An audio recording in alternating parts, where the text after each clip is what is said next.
As someone who spends their days looking at investments, I'm always searching for one thing: stable, sustainable growth.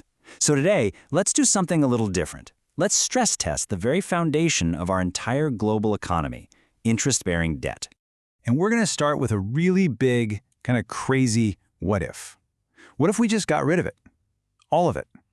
What would a financial system even look like if it wasn't built on this massive web of fixed promises, but on, shared outcomes instead? All right, so here's how we're going to break this down. First, we'll look at the problem with debt itself. Then, how crises spread. We'll explore the equity-based alternative and see why it might be more stable. Then, of course, we have to talk about the real-world challenges before landing on the fundamental equation at the heart of this whole idea. Okay, first things first, let's really get to grips with the core structural issue in the financial system that we all use every single day. So, it all comes down to this concept of ex-ante returns. Fancy term, simple idea. It just means the return is decided beforehand. Think about it. Your mortgage payment is fixed. A company's bond coupon is fixed. These are promises, locked in, before anyone has any idea if the real economy can actually generate enough growth to pay for them. And look, this isn't just some abstract theory. The economist Thomas Piketty documented this exact dynamic.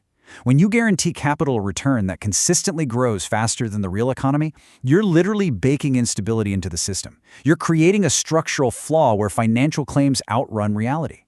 So you've got this flaw in the foundation. Now let's see how that tiny crack creates these massive cascading failures, the financial contagions that we're all too familiar with. The economist Hyman Minsky absolutely nailed this decades ago. He saw this cycle plain as day. Good, stable times make people complacent.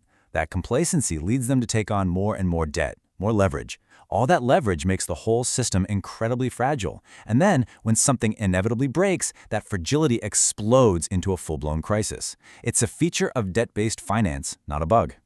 And this is where the rubber really meets the road. Just think back. The 2008 crisis, the Asian financial crisis, the sovereign debt crisis in Europe. Nearly every major financial meltdown in modern history was, at its core, a debt crisis. It was always the same story: too many promises made on future growth that the real economy simply couldn't deliver on. So, if that's the problem, what's the alternative? Well, it's a radically different model, one built on a completely different principle: profit and loss sharing. This model completely flips the script. Instead of ex-ante, it's built on ex-post returns. Here, your return on capital is only figured out after the results are in. It's simple, really. If a business does well, everybody shares in the profits. If it tanks, everybody shares in the loss. Your return is automatically, inescapably tied to reality. And this table just lays it out so clearly, right? Debt is a fixed claim, determined beforehand, and when it fails, you get default. The equity system, which is often called profit and loss sharing, or PLS, is a shared outcome, determined after the fact. And that last line, that's everything. Failure means shared losses. There's no such thing as default, because you can't default on an outcome that hasn't happened yet. Okay, so let's dig into the bull case here. From a risk management perspective, a system like this has some really powerful, just built-in advantages for creating stability. This is probably the single most important idea. When the economy hits a rough patch, what happens? In an equity system, returns just go down. That's it. There's no fixed payment to miss, no default to trigger, no first domino to topple the whole line. The system just naturally absorbs the shock instead of amplifying it.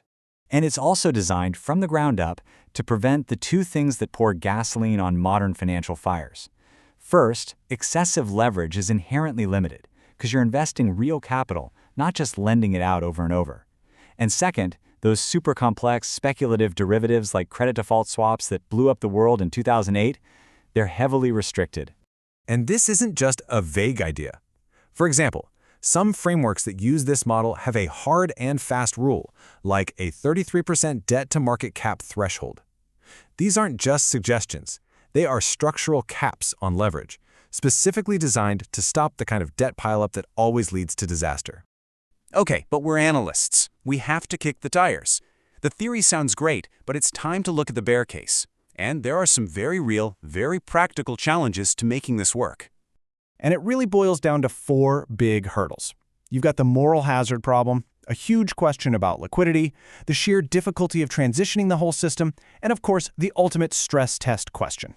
All right, moral hazard. This is the critique you always hear. If an entrepreneur knows their investors will share in any losses, what's to stop them from taking absolutely massive risks with other people's money?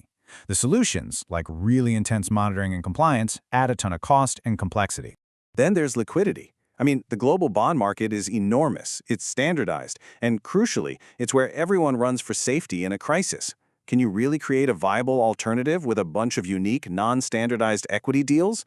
It's a huge question mark. And maybe the biggest hurdle of all is just, how do you get there from here? You can't just flip a switch. Our entire global financial plumbing, tax codes that favor debt, legal systems, regulations, it's all been built around interest-bearing debt for centuries. Unwinding all of that would be an absolutely monumental task. So, with all those challenges in mind, let's circle back to where we started. Let's go back to that core mathematical argument, the fundamental equation that makes this idea so compelling in the first place. And here it is. This is the punchline. In an equity-based system, the return on capital cannot, by its very design, structurally outpace the growth of the real economy. It's just not possible, because the returns are derived from the economy's performance. When the economy slows down, returns automatically slow down with it. And I really want to stress this point. This isn't a moral argument. It isn't about what's fair. It's a mathematical property. It's about designing the system that, by its very construction, solves the core problem of leverage and wealth concentration that has fueled one financial crisis after another. So that's really where we land. The theory is elegant. The math works, but the real world is messy and complicated. So the big question remains, could a system like this actually work on a global scale? Or is this elegant theory just doomed by messy practice? What do you think?